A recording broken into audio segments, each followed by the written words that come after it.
억울해서 전 이 집에서 나갈 수 없어요. 거실 한가운데 서 있던 58세 여성 박정숙의 얼굴은 분노와 억울함으로 일그러져 있었습니다.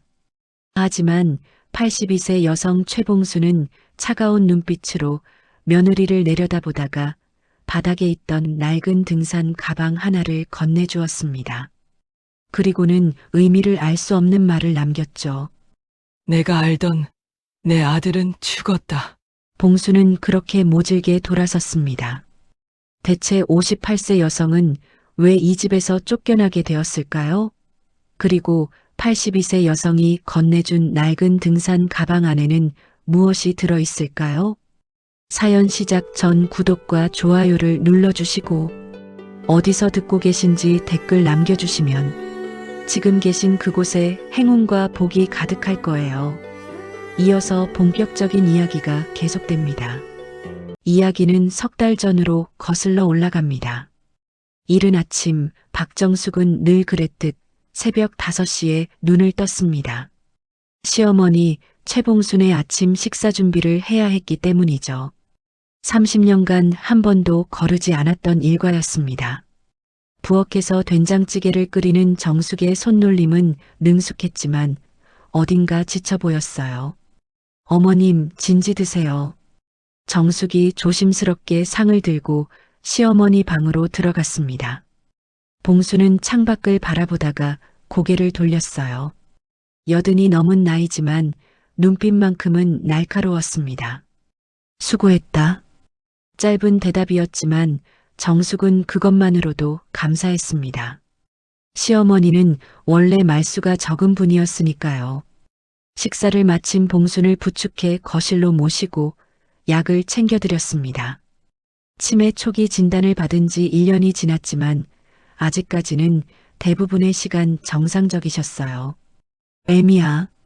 봉순이 불쑥 말을 꺼냈습니다. 예, 어머님. 30년. 고생 많았다. 순간 정숙의 가슴이 뭉클해졌습니다. 시어머니가 이런 말을 한 건 처음이었거든요.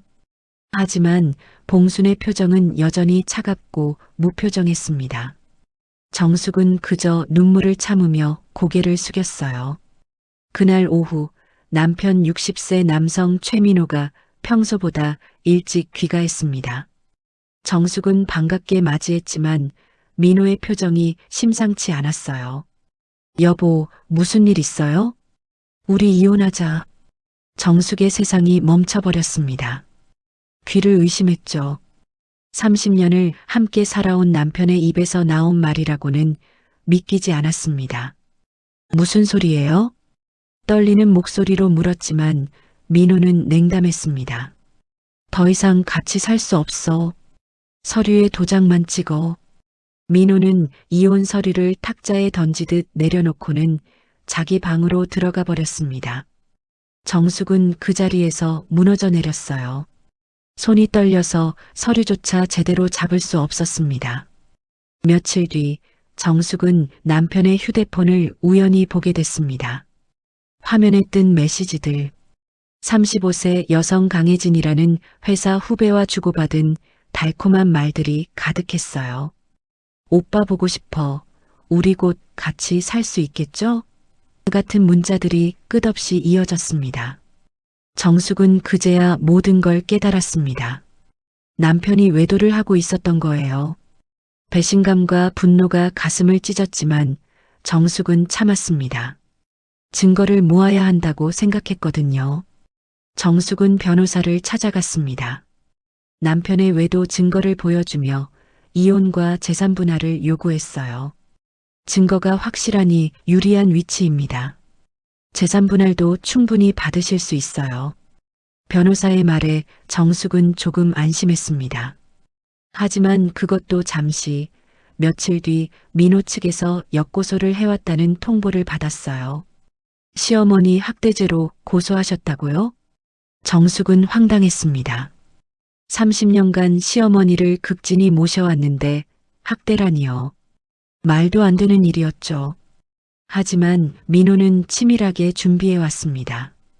병원에서 받은 시어머니의 진단서에는 팔에 멍자국, 영양실조 의심 같은 내용이 적혀 있었어요.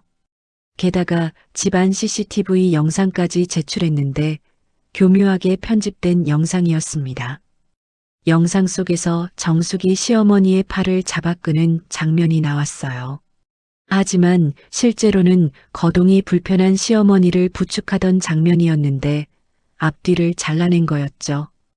또 다른 영상에서는 정숙이 식사를 제대로 챙겨드리지 않는 것처럼 보였지만 실제로는 시어머니가 입맛이 없어서 드시지 않으셨던 날이었어요.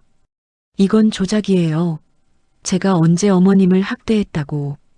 정숙은 억울함에 목이 메었습니다. 하지만 더 충격적인 건 따로 있었어요. 법정에 증인으로 나온 시어머니 최봉순이 떨리는 목소리로 증언했습니다. 며느리가 저를 때렸습니다. 밥도 제대로 안 줬어요.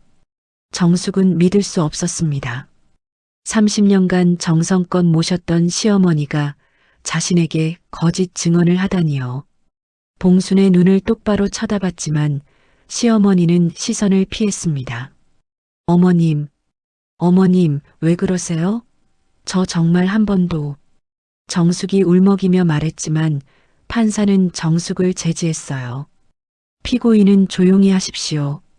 법정 밖에서 있던 정숙과 민호의 자녀 30세 남성 최준서와 28세 여성 최유진은 이 이야기를 듣고 아버지 편을 들었습니다. 준서가 차갑게 말했어요. 엄마, 할머니한테 그러면 안 되는 거잖아요. 아빠 말이 맞는 것 같아요. 유진도 고개를 돌렸습니다. 엄마, 실망이에요. 자식들마저 등을 돌리자 정숙은 완전히 무너졌습니다. 세상에 혼자 남겨진 기분이었어요. 재판은 정숙에게 불리하게 흘러갔습니다. 조작된 증거와 시어머니의 증언, 그리고 자녀들의 외면까지 모든 것이 정숙을 범죄자로 만들고 있었어요. 판결문이 낭독됐습니다. 피고인 박정숙은 이혼 소송에서 패소하며 재산분할 청구를 기각한다. 또한 시어머니 학대 혐의에 대해서는 추가 조사를 진행하도록 한다. 정숙은 그 자리에서 주저앉았습니다.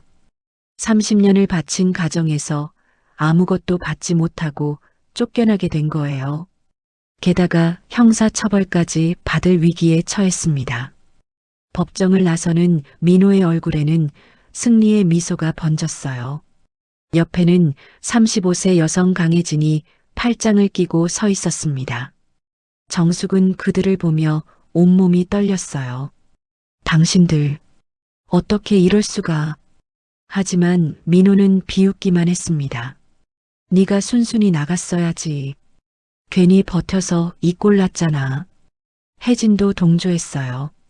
아줌마, 이제 그만 포기하세요. 시대가 변했어요. 정숙은 그들의 뻔뻔함에 할 말을 잃었습니다. 며칠 후 정숙은 집을 나가야 했어요.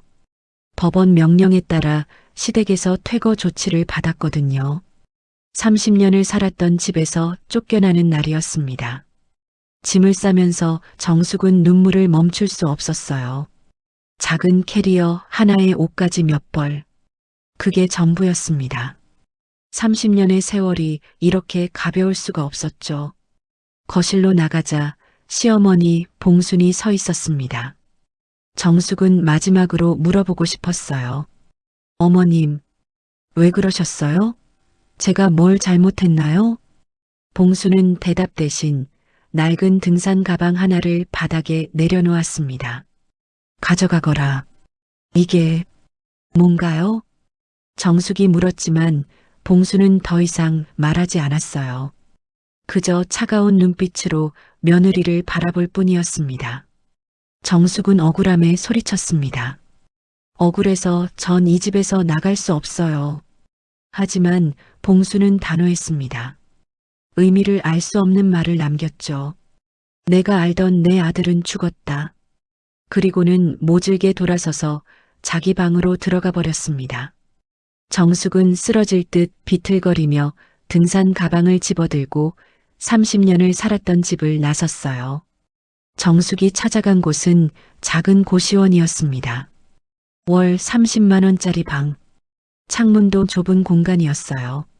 30년간 넓은 한옥에서 살다가 이제는 몸 하나 누우면 꽉 차는 방에서 지내게 됐습니다. 침대에 앉아 주변을 둘러본 정숙의 눈에서 눈물이 흘렀어요. 벽에는 곰팡이가 피어 있었고 형광등은 깜빡거렸습니다. 복도에서는 다른 거주자들의 소음이 들려왔죠. 어떻게 이렇게 될 수가.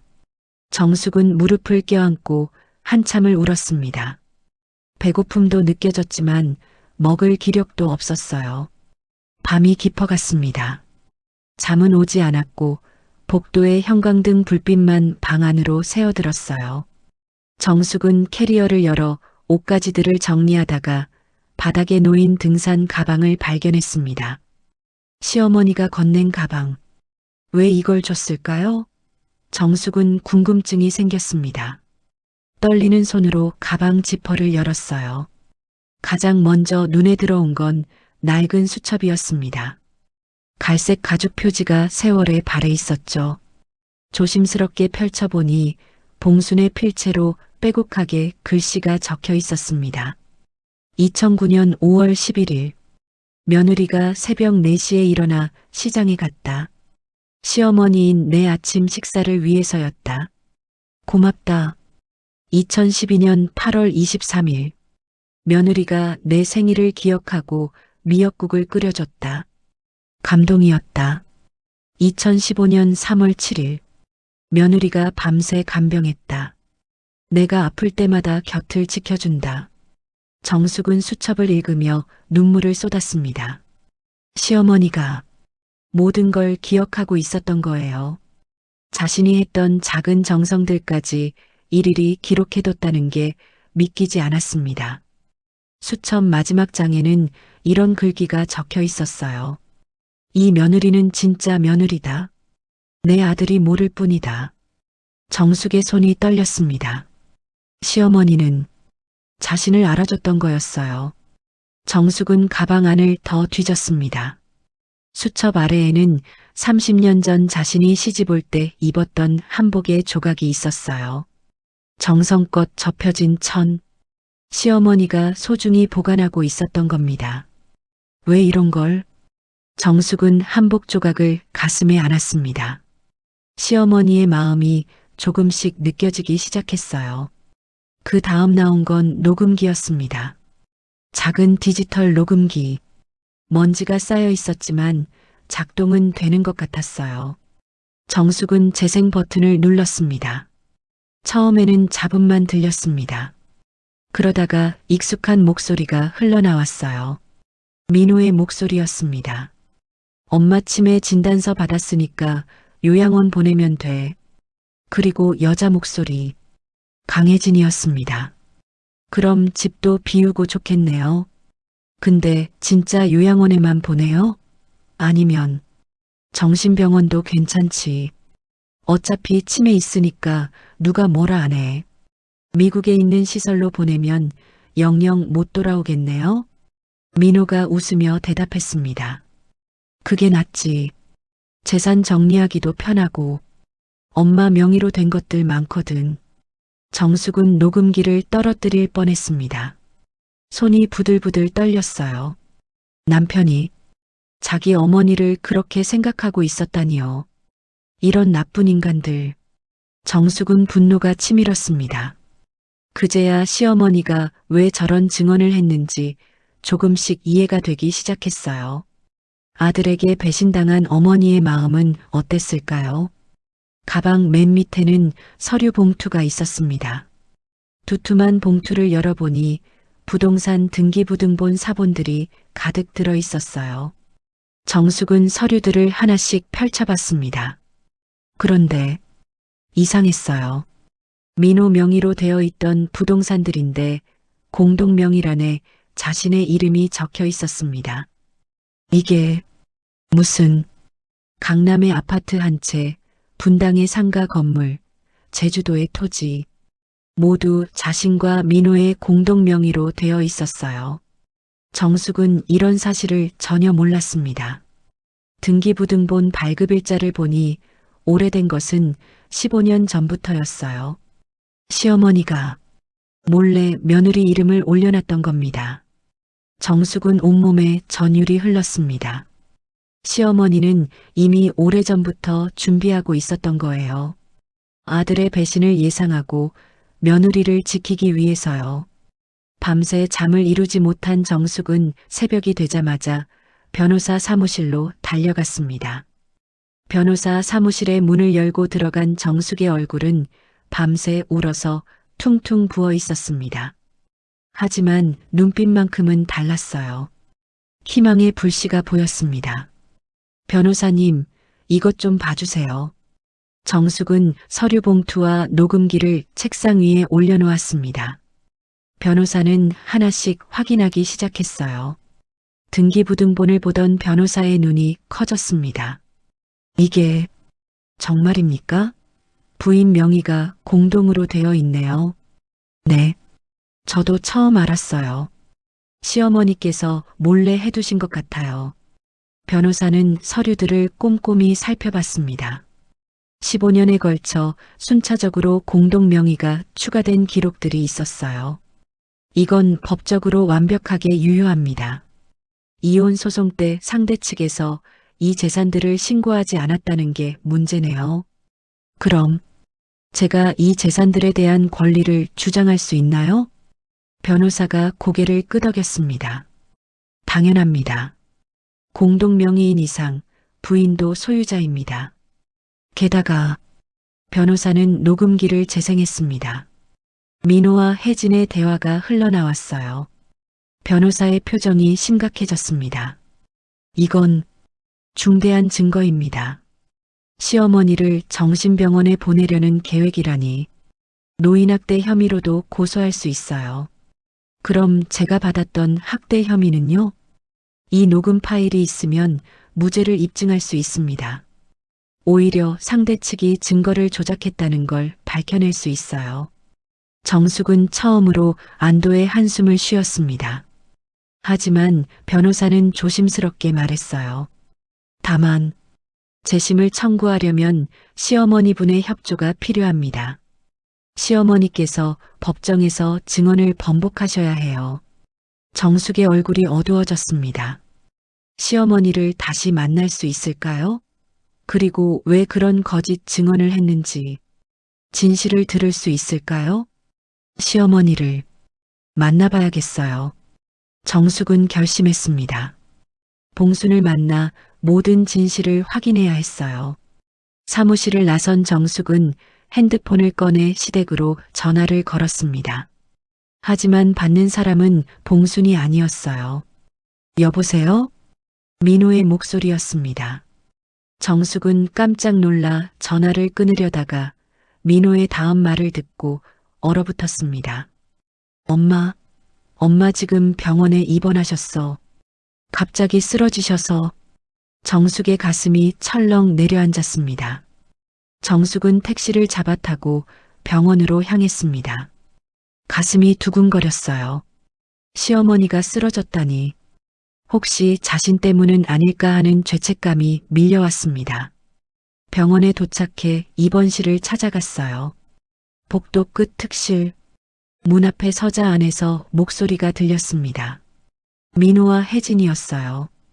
이제 시간 문제야. 의사가 그러는데 길어야 석 달이래. 민호의 냉담한 목소리였습니다. 그럼 상속 절차는 어떻게 되는 거예요? 혜진이 물었고 민호가 대답했습니다. 내가 유일한 상속자니까 다 내 거지. 걱정 마. 다행이네요. 그 아줌마한테 넘어갈까봐 걱정했어요. 정숙은 문고리를 잡은 손에 힘이 들어갔습니다. 분노가 치밀었지만 참았어요. 지금은 시어머니를 만나는 게 우선이었습니다. 노크를 하고 들어가자 민호와 혜진이 깜짝 놀라 돌아봤습니다. 네가 왜 여기 와? 민호가 인상을 썼지만 정숙은 무시하고 병상으로 다가갔어요. 봉수는 산소 마스크를 쓰고 누워 있었습니다. 여든이 넘은 몸은 더욱 작아 보였어요. 하지만 눈을 뜨고 있었습니다. 어머님, 정숙이 떨리는 목소리로 불렀습니다. 봉순의 눈이 며느리를 향했어요. 그 눈빛에는 미안함과 안도감이 섞여 있었습니다. 나가 당장. 민호가 정숙의 팔을 잡아 끌려 했지만 봉순이 손을 들어 제지했습니다. 약한 목소리로 말했어요. 민호야, 너희들은 나가거라. 엄마, 무슨 소리예요? 이 여자가 나가라고 했다. 봉순의 목소리에 힘이 실렸습니다. 민호는 당황했지만 혜진의 손을 잡고 병실을 나갔어요. 문이 닫히고 정숙과 봉순만 남았습니다. 정숙은 봉순의 손을 잡았습니다. 차갑고 마른 손이었어요. 어머님, 왜 그러셨어요? 왜 법정에서? 봉순은 눈을 감았다가 천천히 입을 열었습니다. 미안하다. 정수가. 시어머니가 처음으로 며느리의 이름을 불렀습니다. 정숙의 눈에서 눈물이 흘렀어요. 봉수는 천천히 이야기를 시작했습니다. 목소리는 약했지만 또렷했어요. 6개월 전이었다. 밤에 화장실 가려고 일어났는데 민호 방에서 전화하는 소리가 들렸지. 봉수는 그날 밤 아들이 강혜진과 통화하는 내용을 우연히 듣게 됐다고 했습니다. 엄마를 정신병원에 보내자고, 미국으로 보내서 영영 못 오게 하자고, 그렇게 말하더구나. 정숙은 손으로 입을 막았습니다. 듣고 있던 내용이었지만 시어머니의 입에서 직접 들으니 더 충격적이었어요. 더 충격적이었던 건 내 아들이 너무 쉽게 동의했다는 거야. 웃으면서 편하겠다고 그렇게 말했어. 봉순의 눈에서 눈물이 흘렀습니다. 80평생 아들을 위해 살아온 어머니의 눈물이었어요. 그날 밤 내가 알던 내 아들은 죽었다고 느꼈다. 내가 키운 아들이 아니었어. 정숙도 함께 울었습니다. 시어머니의 배신감이 얼마나 컸을지 짐작이 됐거든요. 그래서 니를 지켜야겠다고 생각했어. 민호가 너한테도 똑같이 할 게 뻔했으니까. 봉수는 그날부터 모든 걸 준비했다고 했습니다. 아들과 혜진의 대화를 몰래 녹음하고 재산을 며느리 공동 명의로 바꾸고 증거들을 모았다고요. 법정에서 거짓말한 건 미안하다. 하지만 그래야 민호가 방심하고 너한테 시간을 벌어줄 수 있었어. 어머님, 정숙은 봉순의 손을 더 꽉 쥐었습니다. 내가 너한테 차갑게 대한 것도 민호 앞에서 그래야 의심 안 받으니까. 사실은 30년 동안 네가 고마웠어. 봉수는 수첩에 적었던 것처럼 정숙의 모든 헌신을 기억하고 있었습니다. 새벽같이 일어나 준비한 식사들, 밤새 간병해준 날들, 생일을 챙겨준 정성들. 너는 나에게 진짜 며느리야. 내 딸이나 다름없어. 정숙은 더 이상 참을 수 없었습니다. 시어머니의 품에 안겨 목 놓아 울었어요. 봉순도 며느리의 등을 쓰다듬으며 함께 눈물을 흘렸습니다. 30년간 쌓였던 오해와 서운함이 한순간에 녹아내렸습니다. 한참을 울고 난 후 봉수는 정숙에게 더 중요한 이야기를 꺼냈습니다. 정숙아, 나 말기 췌장암이야. 정숙의 얼굴이 창백해졌습니다. 뭐라고요? 그게 무슨... 석 달 전에 진단받았어. 의사가 그러는데 길어야 석 달이래. 봉수는 담담하게 말했지만 정숙은 받아들일 수 없었어요. 치료는요? 수술은 안 하세요? 나이도 많고 이미 늦었대. 그냥 편하게 가라고 하더구나. 정숙은 고개를 저었습니다. 이제야 시어머니의 진심을 알게 됐는데 이렇게 헤어져야 한다니요. 어머님, 포기하지 마세요. 제가 모실게요. 제가... 봉수는 정숙의 뺨을 쓰다듬었습니다. 고맙다. 하지만 나는 괜찮아. 오히려 네 걱정이다. 제 걱정이요? 그래. 민호한테 복수해야지. 네가 당한 억울함을 풀어야 해. 봉수는 정숙에게 계획을 설명했습니다. 재심을 청구하고 녹음 파일과 등기부등본을 증거로 제출하라고요. 그리고 자신이 법정에 나가서 진실을 밝히겠다고 했습니다. 하지만 어머님 몸이 괜찮아. 마지막 힘을 다해서라도 할 거야. 내 아들이 제대로 벌을 받아야 해. 봉순의 눈빛에는 결연한 의지가 담겨 있었습니다. 그리고 정수가 네 어머님 등산 가방 거기 들어있던 건 내가 30년간 견뎌온 삶의 무게였어. 남편한테 배신당하고 혼자 아들 키우면서 산처럼 높은 고통을 견뎠지. 정숙은 봉순의 손을 꽉 쥐었습니다. 근데 너한테 그 가방을 건넨 건 이제 그 무게를 내려놓으라는 뜻이야. 너는 더 이상 고통받지 말고 네 인생을 살아. 어머님, 약속해. 민호한테 당당하게 맞서고 네가 받아야 할 것 다 받고 행복하게 살겠다고. 정숙은 눈물을 닦으며 고개를 끄덕였습니다. 네, 약속할게요, 어머님. 병원을 나온 정숙은 곧바로 변호사에게 연락했습니다. 봉순의 증언 번복 의사를 전하자 변호사는 즉시 재심 청구 준비에 들어갔어요. 시어머니께서 직접 증언하신다면 승산이 높습니다. 녹음 파일도 있고 재산 은닉 정황도 명확하니까요. 며칠 후 재심 청구서가 법원에 접수됐습니다. 민호는 청천벽력 같은 소식에 당황했어요. 이게 무슨 소리야? 재심? 민호는 급히 자신의 변호사를 만났습니다. 변호사는 서류를 검토한 후 심각한 표정을 지었어요. 최 회장님, 이건 문제가 심각합니다. 부인 명의로 된 공동재산이 이렇게 많았다니. 그게 무슨 소리야? 내 재산인데. 하지만 등기부상으로는 공동명의입니다.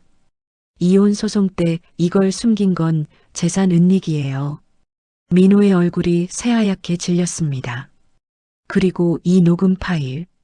변호사가 재생 버튼을 눌렀습니다. 민호와 혜진이 봉순을 정신병원에 보내자고 대화하는 내용이 흘러나왔어요.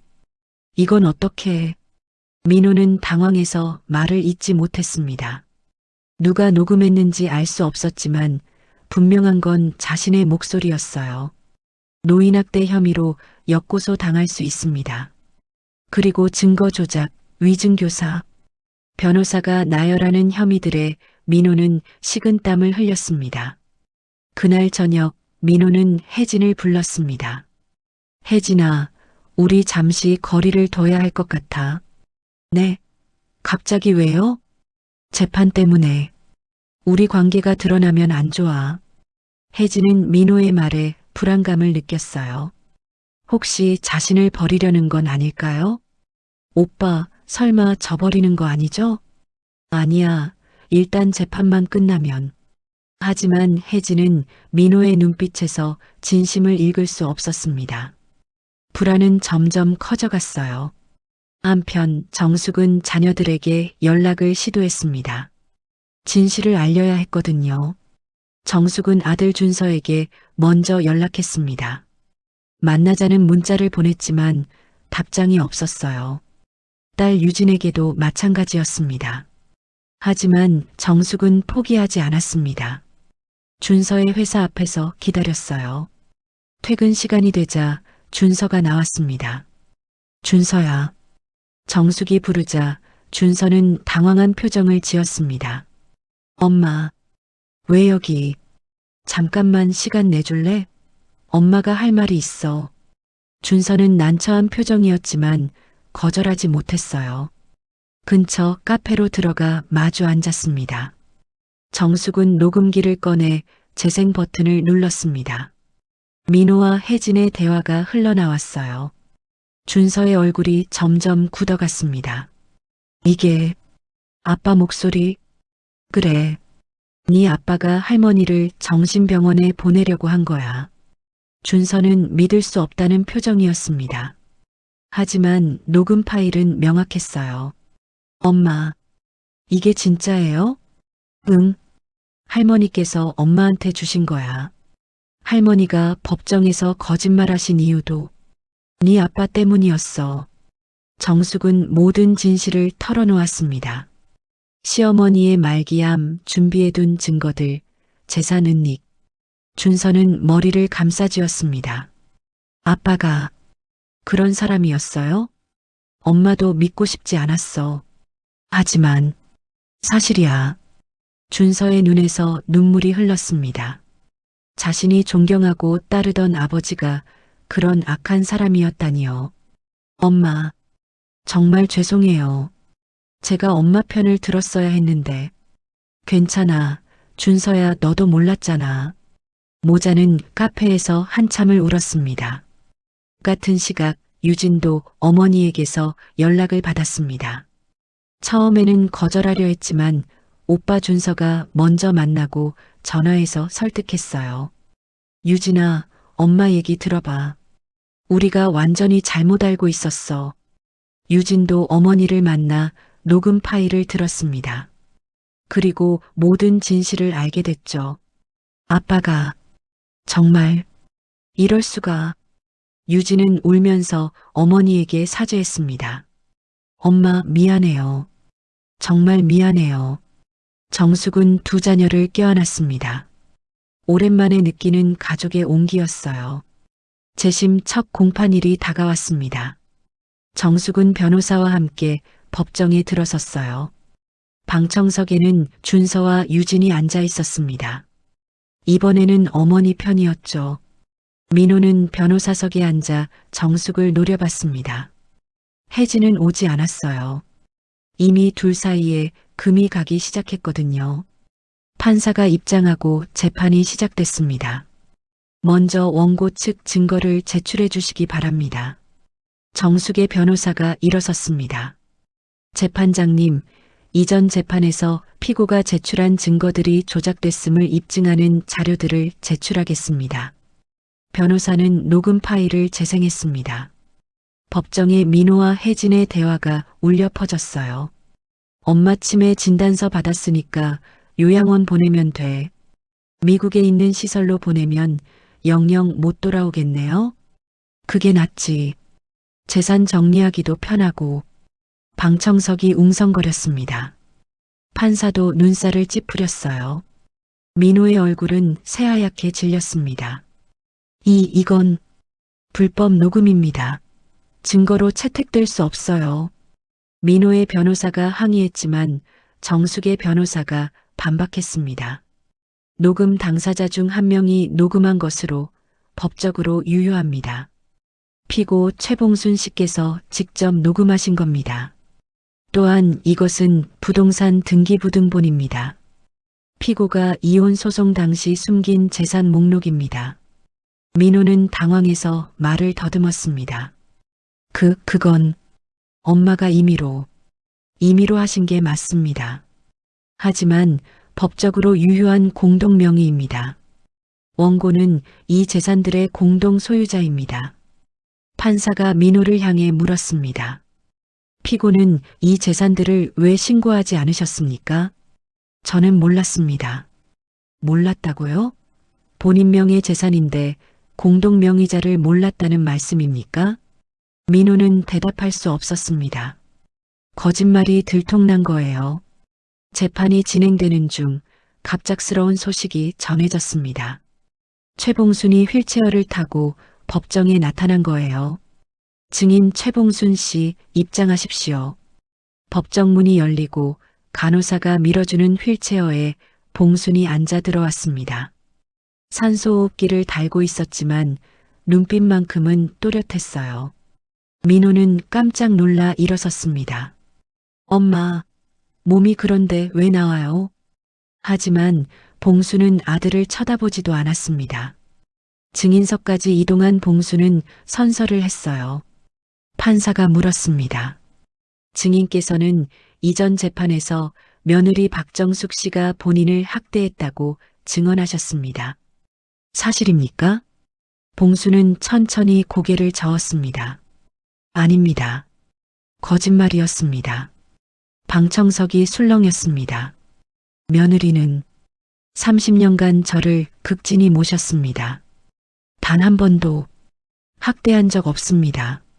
그렇다면 왜 거짓 증언을 하셨습니까? 봉수는 잠시 숨을 고른 후 대답했습니다.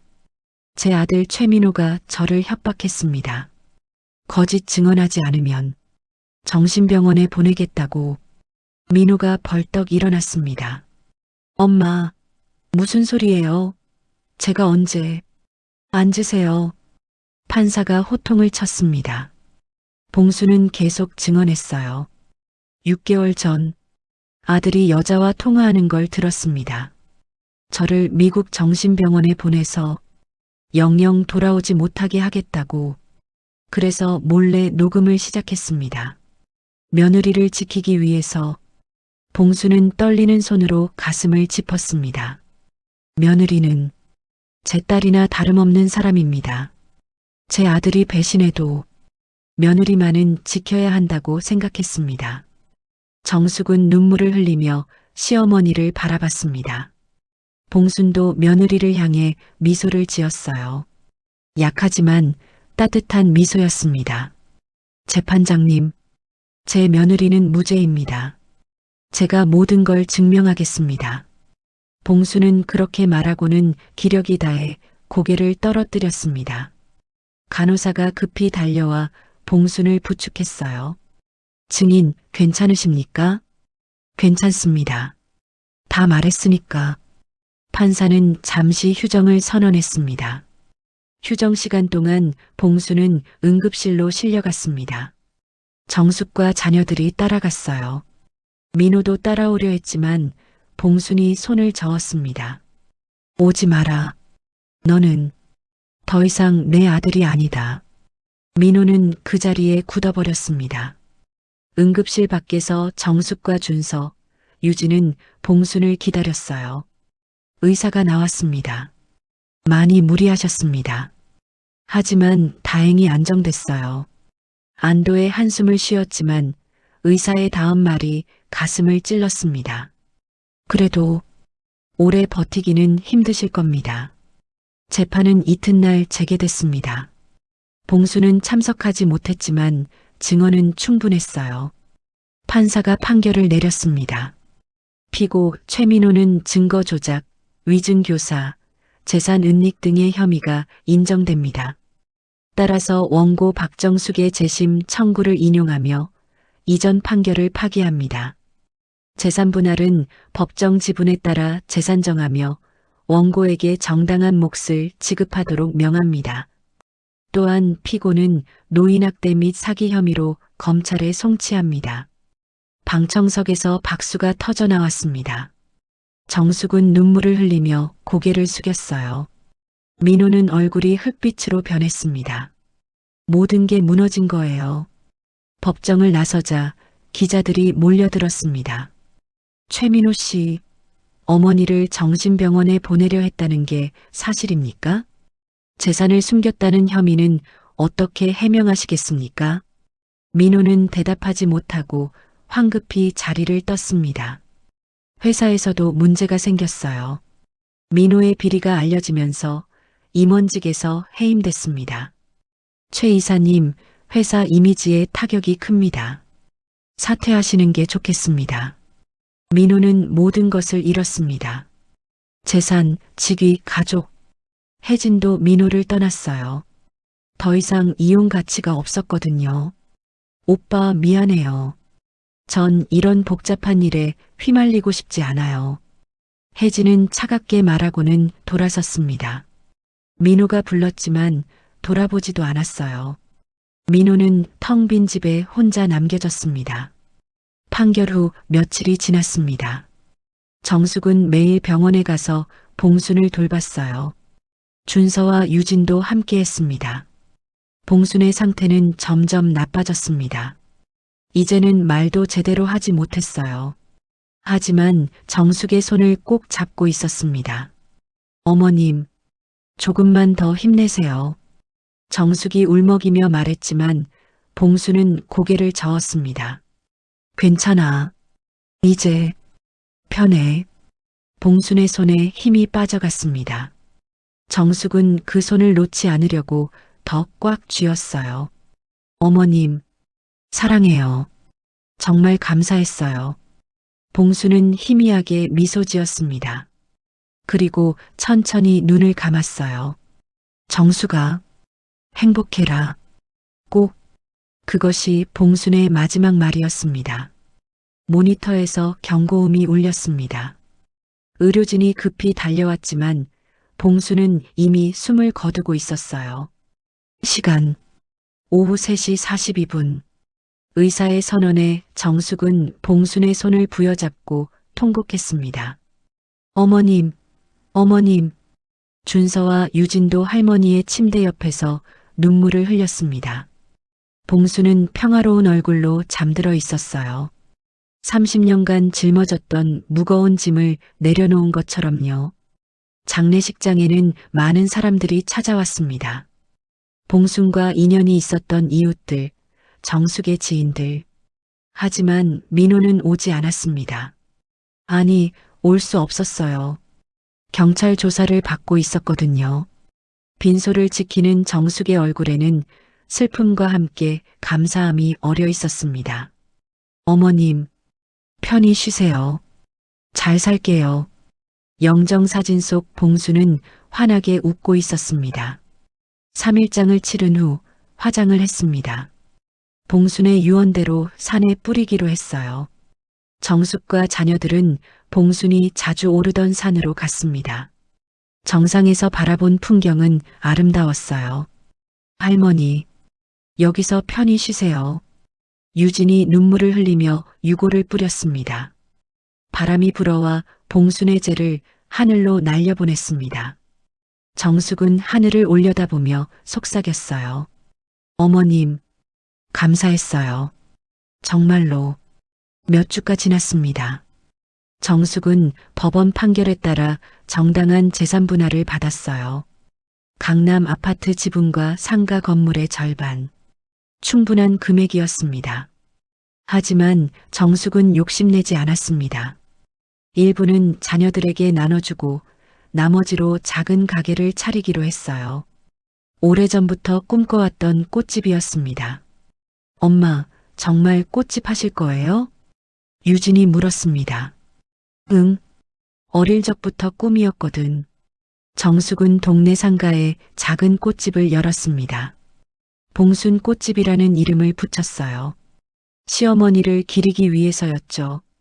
개업 첫날 준서와 유진이 축하 화환을 보내왔습니다. 엄마 파이팅! 항상 응원해요. 정숙은 행복한 미소를 지었습니다. 58년 인생에서 가장 평화로운 순간이었어요. 가게 한쪽에는 봉순의 사진을 놓아뒀습니다. 그리고 그 옆에 낡은 등산 가방을 걸어뒀어요. 손님들이 물어봤습니다. 저 가방은 뭐예요? 정숙은 대답했습니다. 제 인생의 스승이 물려주신 유산이에요. 무거운 짐을 내려놓고 새로 시작하라는 뜻이죠. 손님들은 고개를 끄덕이며 감동했습니다. 한편 민호는 재판 결과 실형을 선고받았습니다. 2년형. 많지는 않았지만 그에게는 큰 타격이었어요. 교도소에 수감된 민호는 매일 후회했습니다. 왜 그랬을까? 왜 가족을 배신했을까? 하지만 이미 늦었습니다. 돌이킬 수 없었어요. 어느 날 면회실에 정숙이 찾아왔습니다. 민호는 놀랐습니다. 당신이 여길 왜? 정숙은 차분하게 말했습니다. 할 말이 있어서. 민호는 고개를 숙였습니다. 정숙의 눈을 마주할 수 없었어요. 미안하다. 정말 미안하다. 사과는 받지 않을게요. 대신 한 가지만 말하고 싶어요. 정숙은 민호를 똑바로 바라봤습니다. 당신 어머니, 마지막까지 당신을 걱정하셨어요. 아들이 잘못된 길로 가는 게 안타까우셨대요. 민호의 눈에서 눈물이 흘렀습니다. 그러니까 앞으로는 제대로 살아요. 당신 어머니께 부끄럽지 않게. 정숙은 그렇게 말하고 면회실을 나왔습니다. 민호는 한참을 울었습니다. 시간이 흘렀습니다. 정숙의 꽃집은 동네에서 소문난 명소가 됐어요. 꽃도 아름다웠지만 주인의 따뜻한 인심이 더 유명했습니다. 준서는 자주 가게를 도와주러 왔습니다. 엄마, 오늘은 배달이 많네요. 제가 갖다 드릴게요. 고마워, 준서야. 엄마가 정말 큰 아들 뒀구나. 준서는 어머니의 칭찬에 부끄러워했습니다.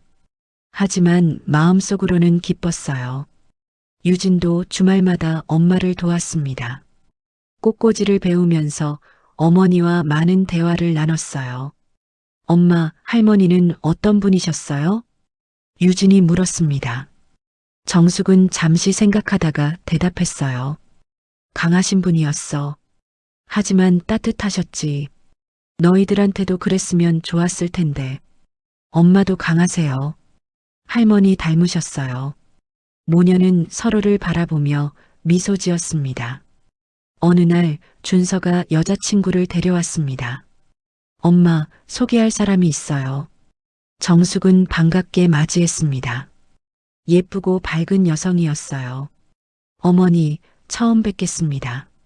최준서 씨 여자친구 김미라입니다. 어머, 예쁘고 착해 보이네요. 자주 놀러와요. 준서는 어머니의 모습에 안도했습니다. 과거의 상처가 치유되고 있었어요. 유진도 새로운 직장을 구했습니다. 꽃 도매상에 취직해서 어머니 가게에 좋은 가격으로 꽃을 공급해줬어요. 엄마, 이번 주 신상품이에요. 가격도 좋게 해드릴게요. 우리 딸이 최고야. 가족은 다시 하나가 됐습니다. 비록 아버지는 없었지만 서로를 더 돌보게 됐어요. 명절에는 셋이 모여 봉순의 산소를 찾았습니다. 산 중턱에 마련한 작은 봉분이었어요. 할머니, 저희 잘 지내요. 걱정 마세요. 유진이 절을 하며 말했습니다. 할머니 덕분에 엄마가 행복해 하세요. 감사해요. 준서도 절을 했습니다. 정숙은 봉분 앞에 꽃을 놓으며 속삭였어요. 어머님, 약속 지키고 있어요. 행복하게 살고 있어요. 바람이 불어와 나뭇잎을 흔들었습니다. 마치 봉순이 대답하는 것 같았어요. 1년이 지났습니다. 정숙의 꽃집은 번창했고 삶은 안정됐어요. 어느 날 민호가 출소했다는 소식을 들었습니다. 2년형을 마치고 나온 거였죠. 준서가 걱정스럽게 물었습니다. 엄마 아빠 출소했대요. 괜찮으세요? 응, 괜찮아. 정숙은 담담했습니다. 이제 민호에 대한 분노나 원망이 없었어요. 며칠 후 민호가 꽃집 앞에 나타났습니다. 많이 늙어 보였어요. 머리는 희끗희끗해지고 얼굴에는 주름이 깊어졌습니다. 정숙은 꽃을 정리하다가 민호를 발견했습니다. 하지만 놀라지 않았어요. 민호는 가게 밖에서 망설이다가 용기를 내어 들어왔습니다. 안녕하세요. 낯선 손님처럼 인사했습니다. 정숙은 웃으며 대답했어요. 어서 오세요. 무슨 꽃 찾으세요? 민호는 말문이 막혔습니다. 아내가, 아니, 전 아내가 이렇게 평온할 줄 몰랐어요. 나 사과하러 왔어. 그러세요. 들었어요. 정숙은 계속 꽃을 정리했습니다. 정숙아, 아니, 정숙 씨, 정말 미안해요. 내가 정말 잘못했어요. 민호는 눈물을 흘렸습니다. 진심이었어요. 정숙은 잠시 손을 멈추고 민호를 바라봤습니다. 알아요. 그런데 이제 중요하지 않아요. 뭐, 당신의 사과를 받든 안 받든 이제 내 삶에는 영향이 없어요. 난 행복하니까요. 민호는 그 말에 더 큰 충격을 받았습니다. 정숙은 미소 지으며 말을 이었어요. 어머니께서 가르쳐 주셨어요. 복수는 상대를 망가뜨리는 게 아니라 내가 더 행복해지는 거라고요. 엄마가, 그래요. 어머님은 당신에게 복수하지 않으셨어요. 그냥 나를 지켜주셨을 뿐이에요. 민호는 그제야 어머니의 마음을 이해했습니다. 정숙 씨, 용서해 줄 수 있어요? 정숙은 고개를 저었습니다. 용서는 시간이 필요해요.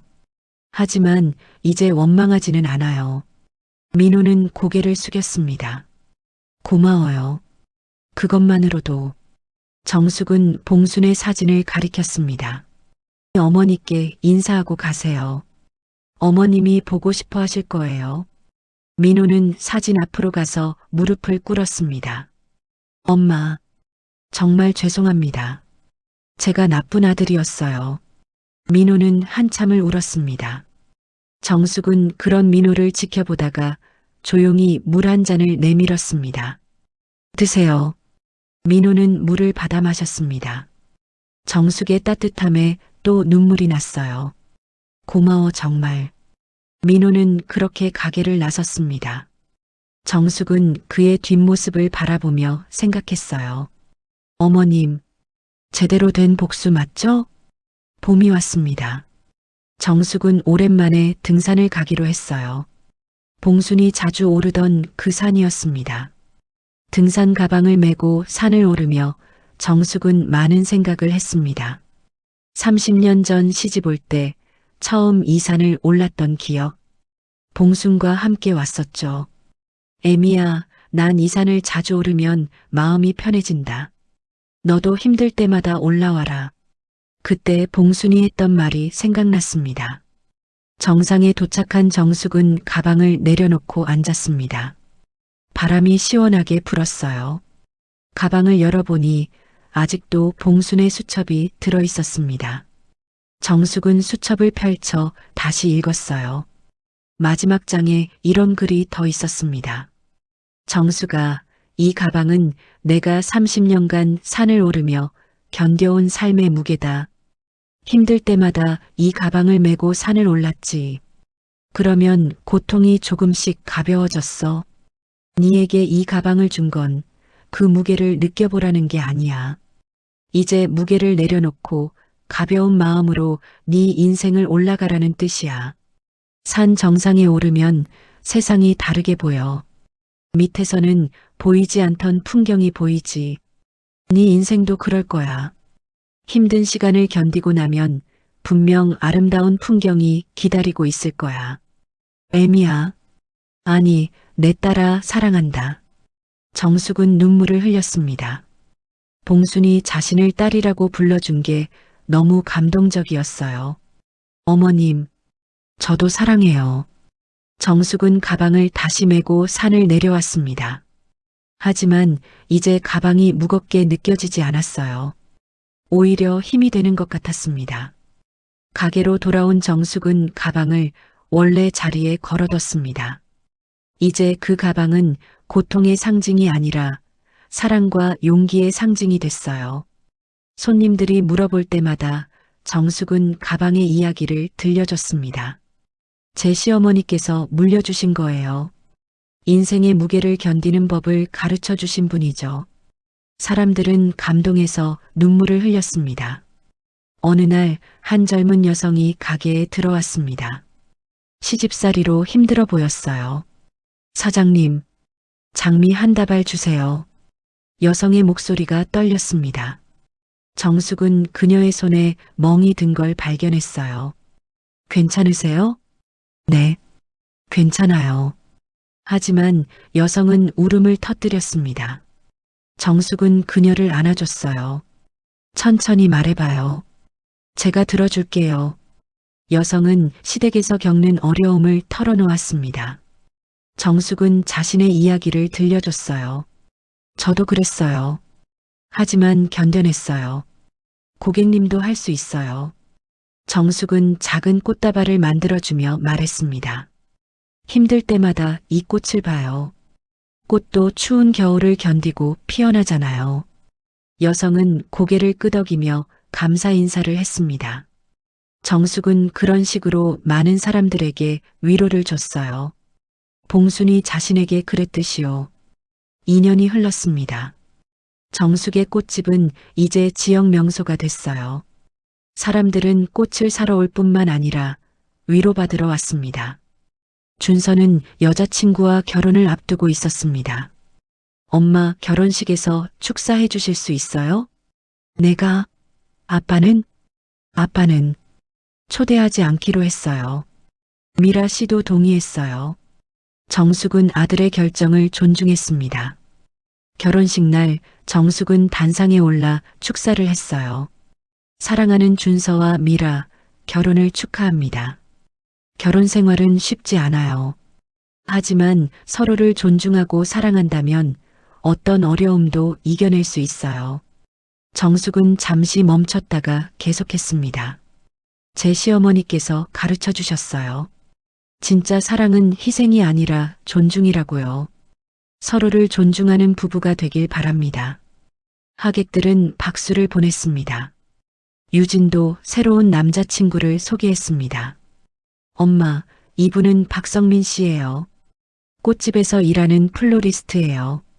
어머니, 처음 뵙겠습니다. 성민은 밝고 성실해 보였어요. 정숙은 마음에 들었습니다. 우리 딸 잘 부탁해요. 열심히 하겠습니다. 가족은 점점 커져갔습니다. 준서 부부에게 아이가 생겼다는 소식도 들려왔어요. 엄마, 할머니 되시는 거예요. 정숙은 기뻐서 눈물을 흘렸습니다. 어느 날 정숙은 봉순의 산소를 찾았습니다. 혼자였어요. 어머님, 잘 지내고 계시죠? 딸이 왔어요. 정숙은 묘비 앞에 꽃을 놓고 절을 했습니다. 어머님 덕분에 저 정말 행복해요. 준서가 결혼했고 곧 증손주도 태어나요. 유진이도 좋은 사람 만났어요. 바람이 불어와 나뭇잎을 흔들었습니다. 어머님께서 주신 등산 가방. 아직도 소중히 간직하고 있어요. 그 가방이 제 인생을 바꿔줬어요. 정숙은 가슴에 손을 얹었습니다. 어머님이 말씀하신 대로 무게를 내려놓으니까 세상이 다르게 보였어요. 이제는 가벼운 마음으로 살고 있어요. 정숙은 하늘을 올려다봤습니다. 구름 사이로 햇살이 비쳤어요. 어머님, 제가 받은 사랑을 다른 사람들에게도 나눠주고 있어요. 어머님처럼요.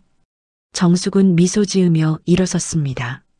산을 내려오는 길, 정숙은 가벼운 발걸음이었어요. 마음도 가벼웠습니다. 30년간의 무거운 짐을 내려놓고 이제는 자유로웠으니까요. 5년 후 정숙의 꽃집은 이제 체인점으로 확장됐습니다. 봉순 꽃집 2호점, 3호점까지 생겼어요. 준서는 본점을 관리하고 유진은 2호점을 맡았습니다. 가족 사업이 된 거였죠. 정숙은 60대 중반이 됐지만 여전히 건강했습니다. 손주들과 놀아주는 게 일상이었어요. 할머니, 꽃 예뻐요. 5살 된 손주가 웃으며 말했습니다. 그렇지? 할머니가 정성껏 키웠단다. 정숙은 손주를 안아주며 행복해했습니다. 어느 날 오래된 손님이 찾아왔습니다. 사장님 기억하세요? 5년 전에 왔던 사람이에요. 시집살이로 힘들어했던 그 젊은 여성이었습니다. 하지만 이제는 표정이 밝았어요. 어머, 그때 그분 어떻게 지내셨어요? 덕분에 잘 지내요. 사장님 말씀 기억하고 견뎠어요. 이제는 시어머니랑도 잘 지내요.